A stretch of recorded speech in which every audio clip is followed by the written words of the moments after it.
Assalamualaikum warahmatullahi wabarakatuh.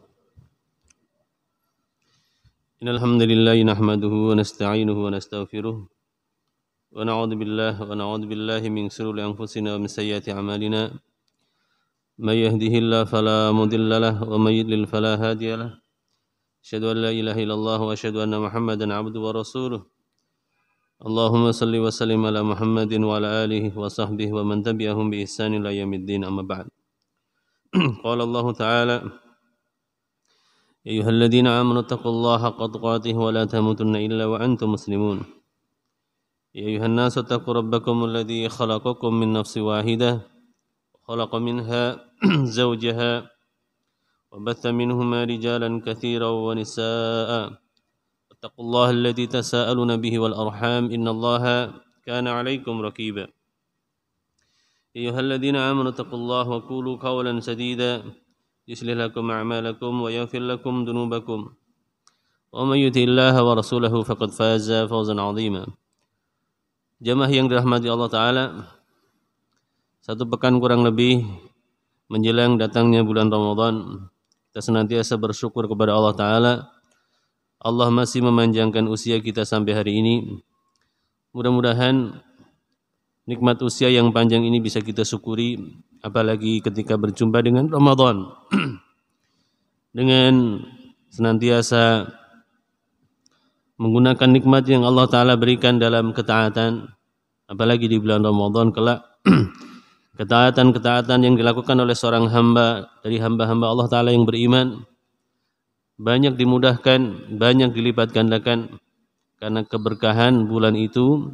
Sebagaimana firman-Nya, syahrul Ramadan alladzi unzila fihi al-Qur'an. Bulan Ramadan adalah bulan diturunkannya Al-Qur'an.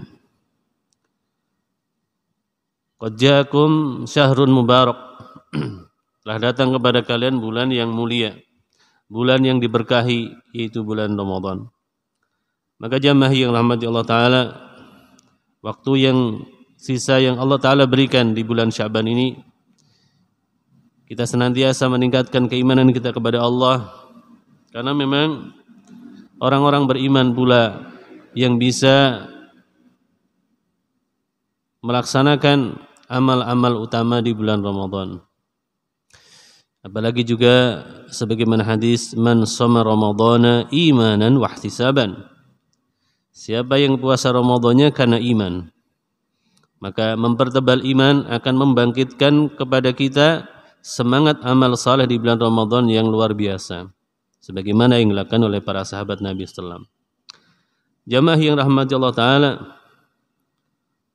maka termasuk memupuk iman adalah dengan menuntut ilmu, ya, karena yarfa'illahu alladhina amanu minkum walladhina utul ilma darajat. Allah mengangkat orang-orang yang beriman dan dia memiliki ilmu, ya, dan Allah jadikan orang-orang yang berilmu ini menjadikan dia semakin takut kepada Allah, sebagaimana firman-Nya, innama yakhshallah min ibadihil ulama. Orang yang paling takut kepada Allah itu adalah orang yang alim, ya. Jadi ulama adalah orang yang paling takut kepada Allah karena dia tahu tentang Allah, dia tahu tentang syariat agama Allah, dia lebih memahami agama Allah Ta'ala daripada yang lainnya.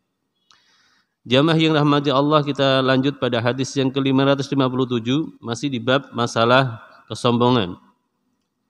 Haddatsana Muhammad ibnu Sallam qala akhbarana Abdullah ibn Mubarak an Muhammad ibni Ajlan an Amri wa ibni Shu'aib an abihi an jaddihi an Nabi sallallahu alaihi wasallam qala yuhsyarul mutakabbirun yaumal qiyamah amthal adh-dharr fi suratir rijal yashahumud dul min kulli makan yusakuna ila sijnin min jahannam yusamma bulas ta'luhum narul anyar wa yusqana min usarati ahli nar tinatil khabal.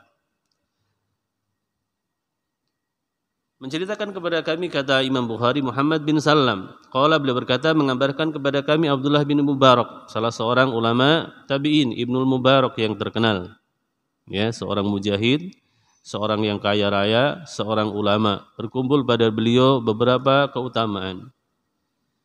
Dari Muhammad bin Ajlan kata beliau, dari Amr dan juga dari Ibnu Syuaib, dari ayahnya. Ya, ayahnya berarti Syuaib an jaddihi, dari kakeknya Syuaib. Ali Nabi SAW, dari Nabi SAW, qala, beliau bersabda, yuhsyarul mutakabbirun, dikumpulkan orang-orang yang sombong. Ya, akan dikumpulkan orang-orang yang sombong, berarti kumpulan manusia kelak di yaumul qiyamah sesuai dengan perilakunya di dunia. Kalau dia orang-orang beriman, dia akan berkumpul dengan orang-orang beriman. Kalau dia ahlul maksiat, dia akan berkumpul dengan ahlul maksiat. Ya. Mereka akan dikumpulkan sesuai dengan tabiatnya di dunia. Kemudian kata beliau, dalam keadaan seperti apa orang-orang yang sombong ini dikumpulkan yaumul qiyamah, pada hari kiamat? Amthalad dzarri fi suratir rijal, seperti debu, ya, seperti debu yang berbentuk seperti seorang manusia. Yahsyahumuddul min kulli makan, dia diliputi kehinaan dari segala penjuru. Ya. Jadi dia menjadi seperti debu tapi berbentuk orang. Akhirnya apa? Orang tidak peduli, orang menghinakannya karena kondisi fisiknya. Ya, manusia di dunia kalau kondisi fisiknya tidak baik, biasanya menyebabkan orang tidak menyukainya. Maka seorang yang mutakabbirun, seorang yang sombong, dia dikumpulkan bersama orang-orang sombong yang lain pada hari kiamat dalam keadaan seperti debu dalam sosok manusia. Ya. Yahsyahumudzullu min kulli makan, di mana dia diliputi kehinaan dari setiap tempat. Kenapa? Jadi dia dulu di dunia adikang, adikung, adiguna, sombong. Dan kita kemarin sombong itu ada dua. Pertama merendahkan manusia, termasuk sombong juga adalah menolak kebenaran. Ya. Nah, orang-orang demikian ini nanti akan jadi merana. Kenapa? Karena seluruh penjuru di tempat itu menghinakannya. Yusakuna ila sijnin min jahannama yusamma bulas.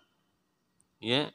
Lalu dia akan dimasukkan, digiring menuju asijen itu penjara, min jahannam, di neraka jahannam. Masya Allah. Penjara dunia saja kalau kita digiring kan malu ya. Kalau kita berbuat kebaikan atau kemudian kita melakukan kejahatan, kemudian digiring masuk penjara itu udah malu. Orang-orang yang melihatnya walaupun sesama penghuni penjara, ya ketika melihatnya kita jadi malu. Ini orang apa lagi nih? Ini pelaku apa lagi nih? Digiring menuju penjara, nah penjara min jahannam, di neraka jahannam. Yusamma yang namanya bulas. Ya, penjara untuk penghuni neraka namanya bulas. Ta'luhum narul anyar, dan mereka merasakan panas seperti panasnya air mendidih. Ya. Wa yusqawna min usarati ahlin nar tinatil khabal. Ya. Dia merasakan panas seperti panasnya air mendidih lantaran api mengelilinginya. Di neraka itu kan api berkeliling di seluruh penjuru neraka. Ya. Apinya sangat panas. Karena api yang kita pakai di dunia itu 1/70 bagian api neraka. Padahal 1/70 bagian saja sudah bisa memanaskan manusia. Apalagi di sana sudah lengkap. Ya. Kalau seandainya ada api neraka yang keluar dari neraka kemudian sampai kepada bumi ini, niscaya bumi ini akan hangus. Masya Allah, bagaimana kalau manusia yang masuk ke dalamnya? Ya. Bahkan mereka diberikan air minum dari apa? Dari keringatnya penghuni neraka. Masya Allah. Ya, keringatnya penghuni neraka dijadikan minuman. Ya. Inilah yang Allah Ta'ala berikan. Allah hinakan kepada siapa? Orang yang sombong. Maka kita jangan sombong. Apa sih yang kita miliki? Ya, kita diciptakan dari air mani yang hina. Ya enggak ada orang jualan. Ya enggak? Ada orang jualan air mani? Enggak ada. Ya. Kemudian tubuh kita ini tubuh yang hakikatnya bau. Kalau enggak percaya silahkan digosok-gosok tangannya. Ya enggak? Kalau nggak percaya bahwa tubuh kita bau walaupun sudah mandi, silakan gosok-gosok tangan kemudian dicium baunya. Itulah kita manusia. Kemana-mana kita membawa kotoran. Yang setiap waktu kalau kemudian sudah waktunya dikeluarkan, keluar. Ya. Yang keluar dari mulut kita bau, yang keluar dari hidung kita bau, yang keluar dari telinga kita bau, yang keluar dari jalur depan, jalur belakang juga bau. Hatta dia orang yang paling bagus. Ya. Kecuali Rasulullah SAW, ya, di mana keringat beliau baunya harum, ya, sehingga bibi beliau senantiasa kalau beliau sedang tidur dan biasa kalau tidur berkeringat maka beliau menampung keringatnya Nabi SAW karena keringatnya Nabi baunya harum. Tapi selain Nabi keringatnya tidak enak, ya, walaupun mungkin orang pakai deodoran dan yang lain, hakikatnya tidak. Itulah manusia. Apa yang bisa disombongkan di hadapan Allah Ta'ala? Secara fisik demikian, ya. Nah, kalau dia sombong, maka Allah Ta'ala hinakan dan Allah Ta'ala telah jelaskan sebagaimana apa yang disebutkan Nabi SAW dalam hadis ini bahwa orang-orang yang sombong dikumpulkan bersama mereka-mereka yang sombong, ya, di hari kiamat dan mereka seperti debu dalam bentuk manusia yang mereka diliputi kehinaan dari seluruh tempat, dari seluruh penjuru menghinakannya, ya. Kemudian dia digiring menuju penjara di antara penjara-penjaranya neraka jahanam. Insyaallah, ya. Neraka jahanam saja sudah mengerikan, apalagi penjaranya. Berlipat-lipat musibah, azab yang Allah Ta'ala timpakan kepada orang ini. Karena dia mengambil sesuatu yang milik Allah Ta'ala. Apa itu milik Allah? Kesombongan itu haknya Allah. Ya. Kesombongan, keagungan itu milik Allah. Allah yang layak berhak untuk sombong. Kita enggak bisa. Enggak layak untuk sombong di hadapannya. Maka kita dibimbing menjadi orang yang tawadhu. Apa itu orang tawadhu? Orang tawadhu itu kalau bertemu orang lain yang lebih tua, oh ini orang amalannya lebih banyak daripada saya karena usianya lebih tua. Tapi ketika berjumpa dengan orang yang lebih muda dia berkata, oh orang ini lebih sedikit dosanya daripada saya. Itu orang tawadhu. Selalu melihat orang lain lebih baik daripada dirinya. Berbeda dengan orang sombong. Selalu melihat orang lain lebih rendah daripada dirinya. Ya, baik dengan kekayaan, dengan fisik, dengan ilmu, dengan wajah, atau perkara-perkara yang lain. Ya. Maka jamaah yang rahmati Allah Ta'ala, senantiasa kita berlindung kepada Allah dari punya sifat kibir. Kenapa? Karena dalam hadis juga, sebagaimana hadis yang sudah pernah kita bacakan, tidak akan masuk surga orang yang ada dalam hatinya walau sebiji zarrah dari kesombongan. Ya, dari kesombongan. Jadi ustadz jadi nggak boleh sombong. Apalagi ustadz dia harusnya sebagai orang yang senantiasa rendah hatinya. Ya. Kita lihat ada seorang yang namanya Umar bin Abdul Aziz. Beliau seorang khalifah. Ya. Ketika beliau memimpin, suatu ketika dia bersama menterinya lewat, ya, di perkampungan masyarakatnya. Ya. Kebetulan ketika lewat kakinya nyenggol dengan orang yang sedang menjulurkan kakinya.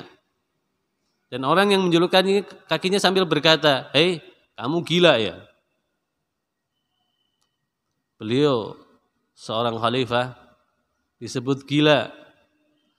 Maka beliau hanya berkata, "Enggak, saya tidak gila," dan berlalu begitu saja. Ya. Orang yang bersama beliau bertanya, "Loh, kenapa engkau tidak memperkarakan orang itu?" engkau kan tidak sengaja lewat kepada dia menyentuh kakinya, orang itu malah marah-marah, bahkan menganggap engkau gila. Apa jawabannya Umar bin Abdul Aziz? Loh kan dia cuma nanya. Dia nanya ke saya, kamu gila enggak? Saya sudah jawab. Begitu sederhananya beliau ya terhadap satu persoalan, karena itu persoalan dunia yang sangat remeh. Ya, walaupun beliau seorang khalifah, kemudian tidak merasa ini rakyat saya kurang ajar kepada saya. Disenggol dikit saja dia marah. Tidak. Ini contoh seorang seperti Umar bin Abdul Aziz rahimahullah ta'ala. Beliau orang yang seorang khalifah yang memimpin memang tidak lama, tapi karena kesalehannya, ketawaduannya dalam masa kepemimpinannya, seekor serigala tidak memakan seekor kambing ketika berjumpa. Saking diberikan keberkahan pada masa beliau. Diberikan kekayaan kepada seluruh rakyatnya. Sampai-sampai daftar orang yang masuk kategori yang miskin ternyata adalah Umar bin Abdul Aziz. Ya. Ketika hari raya di mana anak orang-orang umum mereka berpakaian-pakaian yang indah, anaknya khalifah ini berpakaian-pakaian yang sudah lama, lusuh. Ya. Kenapa? Beliau orang yang senantiasa menjaga dirinya dan senantiasa tawadhu. Ya. Kalau orang pemimpin tawadhu itu luar biasa. Yang semestinya dia bisa memiliki sesuatu yang membuat dia tidak tawadhu. Ya. Kalau orang miskin tawadhu ya memang seharusnya kan begitu. Orang miskin kok sombong ini sudah tambah parah. Ya. Kalau orang kaya sombong mungkin masih kita katakan ya layak dia sombong. Kenapa? Dia memiliki harta. Tetapi kalau ada orang miskin sampai sombong, naudzubillah min dzalik, apa yang disombongkan? Ini hadis terakhir yang disebutkan oleh beliau dalam bab ini. Kita lanjut jamaah yang dirahmati Allah Ta'ala. Bab manintasara min dzulmihi. Bab tentang siapa yang menolong orang yang menzalimi. Ya. Qala al-mu'allif rahmatullahi al-Imam Bukhari, haddatsana Ibrahim ibnu Musa, qala akhbarani ibnu Abi Zaidah. Qala akhbarana Abi an Khalid ibn Salamah anil Bahi an Urwah an Aisyah radhiyallahu anha anna Nabiy sallallahu alaihi wasallam qala laha dunaki fantasiri. Menceritakan kepada kami, kata Imam Bukhari, Ibrahim bin Musa beliau mengabarkan kepadaku, katanya Ibnu Abi Zaidah beliau berkata mengabarkan kepada kami ayahku dari Khalid bin Salamah dari Al-Bahi dari Urwah bin Zubair. Ya, nama di sini hanya disebutkan Urwah, tapi yang dimaksud Urwah bin Zubair karena apa? Dia mendapatkannya dari Aisyah. Dan Urwah bin Zubair ini adalah keponakannya. Ya, karena Zubair itu suaminya adalah istrinya adalah Asma binti Abu Bakar. Asma saudara seayah. Ya, beda ibu dengan Aisyah. Dia mendapati dari Aisyah Ummul Mukminin bahwasanya Nabi SAW pernah berkata kepada Aisyah. Nabi mengajarkan kepada istrinya. Begitulah para orang-orang saleh dalam keluarganya, dia menasihati, mengingatkan kebaikan. Dan Nabi SAW seringkali mengingatkan Aisyah. Kenapa? Karena kecintaan beliau kepada Aisyah. Ketika beliau ditanya siapa siapa perempuan yang paling dicintai, Aisyah. Dari kalangan laki-laki, ya bapaknya, yaitu yaitu Abu Bakar As-Siddiq.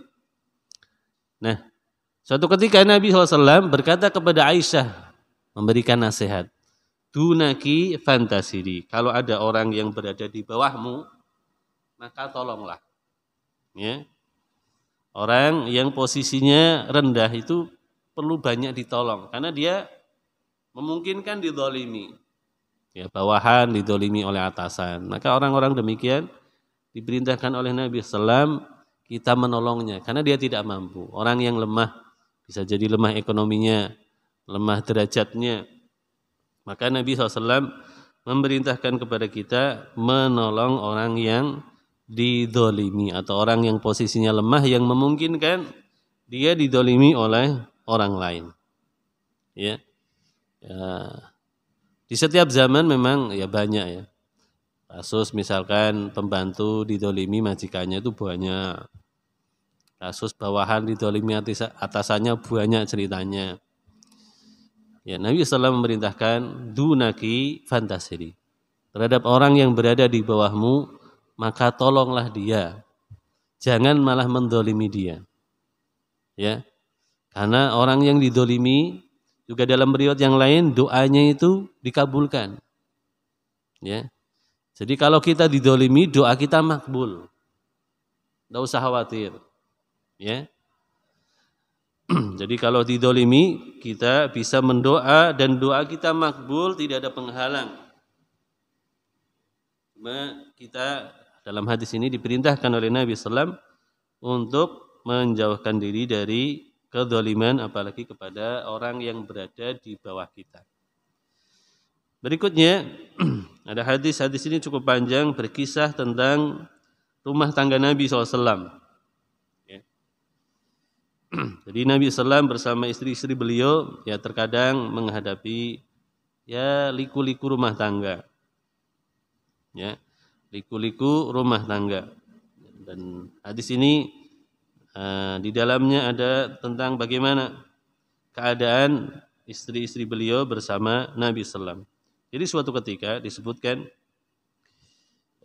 anna Aisyah qalat, Aisyah berkata, arsala azwajun Nabi sallallahu alaihi wasallam Fatimah ila Nabi. Istri-istri Nabi itu pernah mengutus Fatimah kepada Nabi sallallahu ya. Fasta'danat, kemudian diizinkan. Wan Nabi sallallahu alaihi wasallam ma Aisyah radhiyallahu anha fi mirtiha.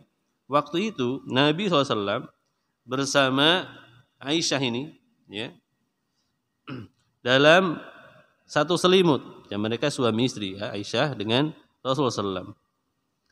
Ketika dalam kondisi demikian, Fatimah adalah putri beliau dari Khadijah radhiyallahu ta'ala anha. Jadi dia itu diutus oleh siapa? Dalam hadis ini disebutkan yang ngutus Zainab. Zainab siapa? Zainab istri Nabi yang lain. Zainab binti Jahsy. Ya.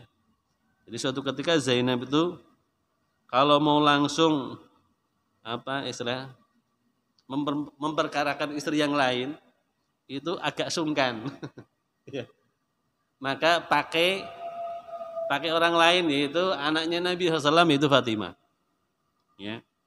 Fatimah minta izin sementara Nabi SAW sedang berada di selimutnya, kemudian diizinkan sama Nabi SAW.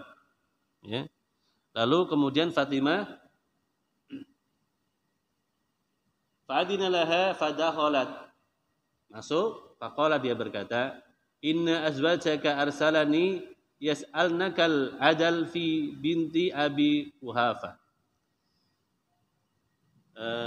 Aku diutus sama istri engkau ya wahai ayah, agar aku menanyakan kepada engkau agar berlaku adil terhadap rumahnya Abi Quhafa.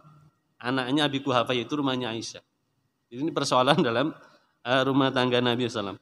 Jadi istri Nabi itu saling cemburu. Jadi ketika Rasulullah kok lama di tempatnya Aisyah, itu kadang yang lain cemburu. Dan ini adalah bagian dari liku-liku kehidupannya Nabi SAW. Ya. Bahkan dalam kisah yang lain ya,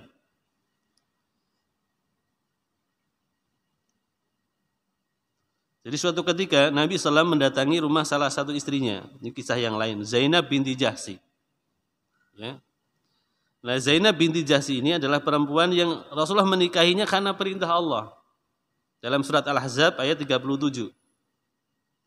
Melihat kedatangan Rasulullah SAW, Zainab tentu sangat senang.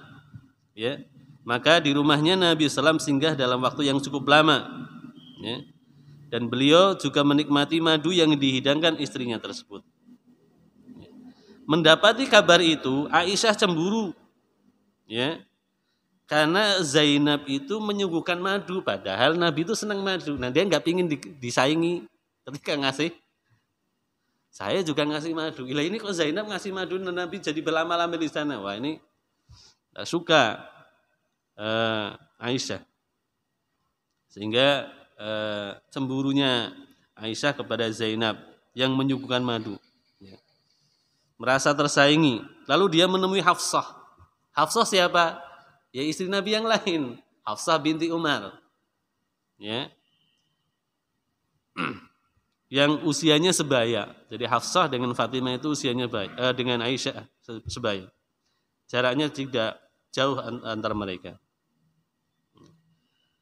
Nah, Aisyah sama Hafsah sepakat.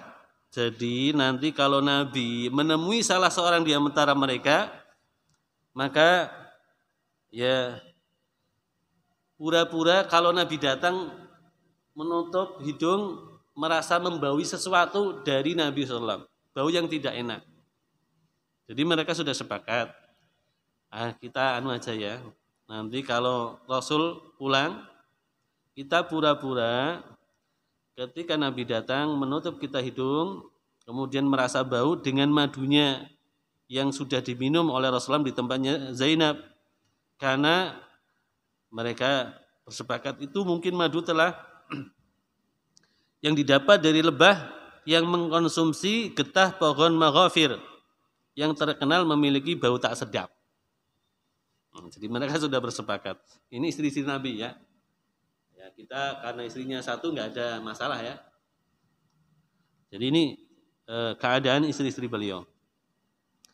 Kemudian setelah kesepakatan diambil betul ketika istri Nabi Rasulullah pulang di rumahnya Aisyah, Aisyah memberikan isyarat dengan tangannya seperti mencium bau tak sedap.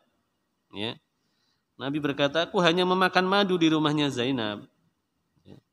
Kemudian kata Aisyah, barangkali lebah yang menghasilkan madu tersebut mengisap getah pohon yang getahnya menghasilkan maghafir, yaitu bau yang tidak enak.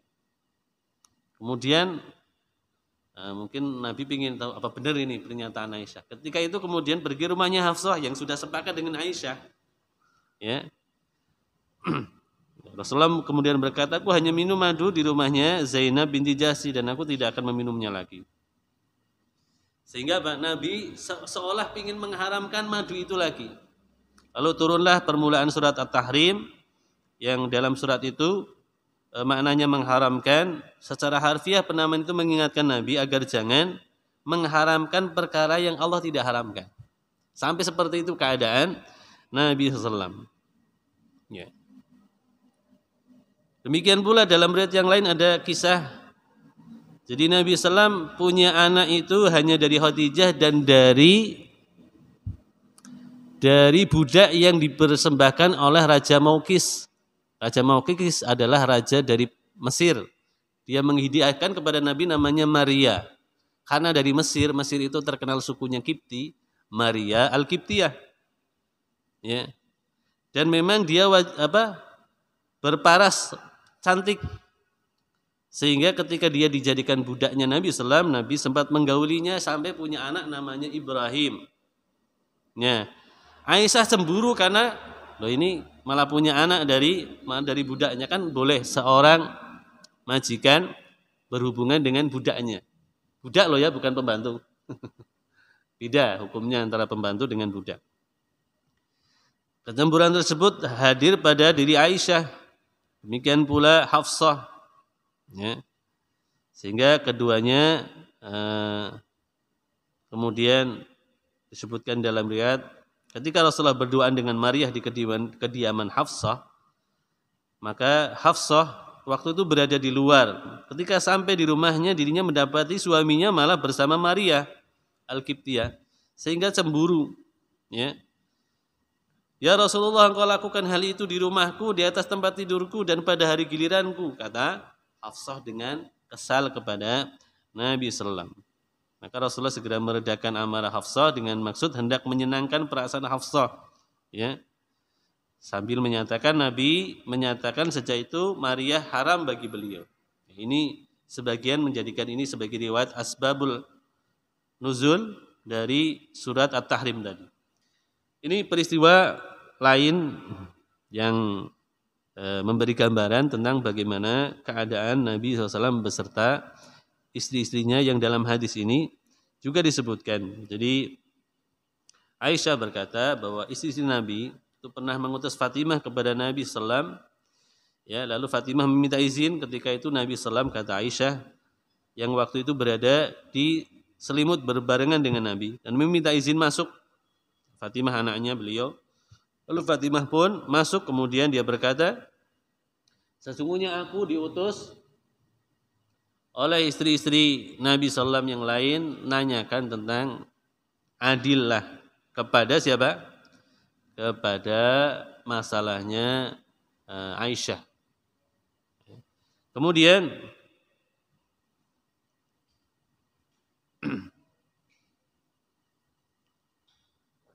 ketika itu Nabi SAW berkata, "Ai bunayyah, anakku, alasti tuhibbaina ma uhib? Tidakkah engkau mencintai apa yang saya cintai?" Qalat bala, ya, saya tentu akan mencintai orang yang kau cintai. Maksudnya Nabi itu kan mencintai Aisyah. Kenapa kamu memperkarakan Aisyah? Ya mestinya kamu juga mencintai Aisyah. Qalat bala, ya. Qala fahabbihi hadi. Kemudian Nabi berkata, maka cintailah Aisyah ini. Ya, walaupun Aisyah ini ya istri Nabi, artinya apa ya? Bukan ibunya, karena ibunya sendiri adalah Khadijah. Yang memang dalam beberapa perkara juga seringkali ada problem antara Fatimah dengan Aisyah. Karena Aisyah itu kadang-kala cemburu kalau Nabi SAW menyebut nama Khadijah. Padahal Khadijah itu siapa? Ya, ibunya. Dan Khadijah adalah yang paling dicintai melebihi daripada Aisyah. Begitu keadaan rumah Nabi SAW. Kemudian karena Nabi berkata demikian, faqamat fakharajat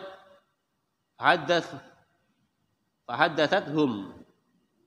Lalu dia berdiri keluar, sudah menyampaikan apa yang disampaikan istri-istri ini, kemudian ceritakan kepada yang tadi mengutusnya, istri-istri beliau yang lain, ya.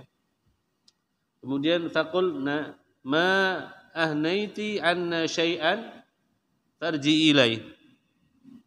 Ya. Engkau tidak membawa sesuatu yang dapat memuaskan hati kami. Sana lagi. Ngomong lagi sama Nabi. Jadi istri beliau itu, loh kok hasilnya tidak memuaskan, sana lagi aja. Ini apa?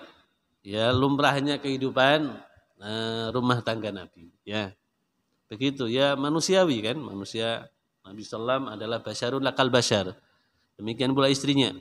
Ya, yang dalam masalah-masalah rumah tangga terkadang ada problem. Ya. Nabi kadang-kala pernah lihat istrinya saling keperuan, dalam artian apa? Saling menaburkan tepung satu dengan yang lain. Dan Nabi membiarkan istrinya ya, yang demikian. Kemudian qalat wallahi la ukallimuhu fiha abadan. Ya. Fatimah menjawab, demi Allah saya tidak akan berbicara kepada Nabi selamanya mengenai Aisyah. Karena Nabi SAW berkata disuruh mencintai Aisyah. Ya. Fa arsalna Zainab zaujan Nabi SAW. Kemudian Zainab diutus oleh mereka istri-istri Nabi SAW, sama tugasnya sama dengan Fatimah. Ya. Untuk apa? Untuk mempersoalkan masalah Aisyah. Ya. Bahkan karena Zainab ini sama-sama istri, ketika sampai di tempatnya Nabi SAW, dan ketika dia meminta izin, Nabi mengizinkannya. Ya. Kemudian waktu itu wa waqa'at fiyya Zainab tasubbuni, kata Aisyah. Ketika itu Zainab mencaci maki Aisyah. Ya. Kemudian fatafiktu anduru hal ya'danu li Nabi sallallahu falam asla hatta araftu anna Nabi sallallahu la yakrahu an antasir. Karena dalam kondisi dicaci maki sama Zainab, Aisyah ini memberikan isyarat meminta izin dengan melihat Nabi, boleh enggak saya membela diri? Karena saya didolimi tiba-tiba dicaci maki sama Zainab.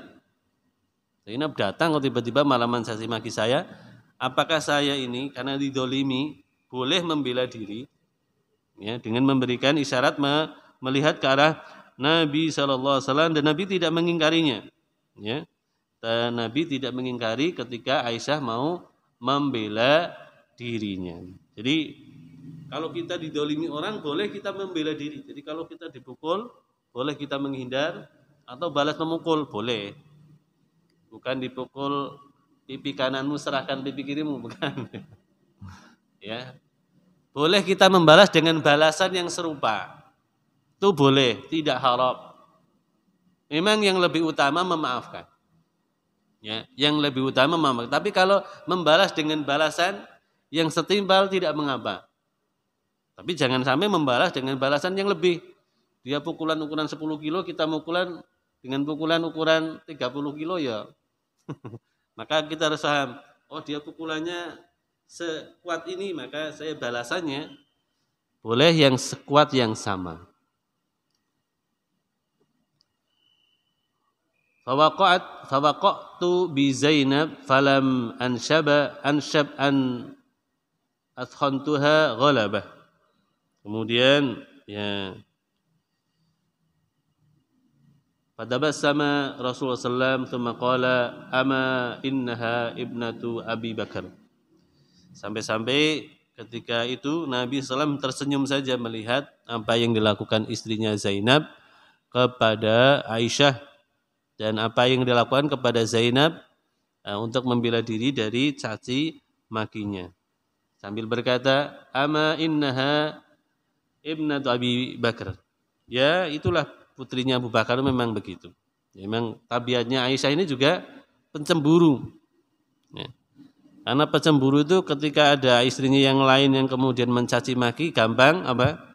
Segera, istilahnya gampang panasnya gitu ya.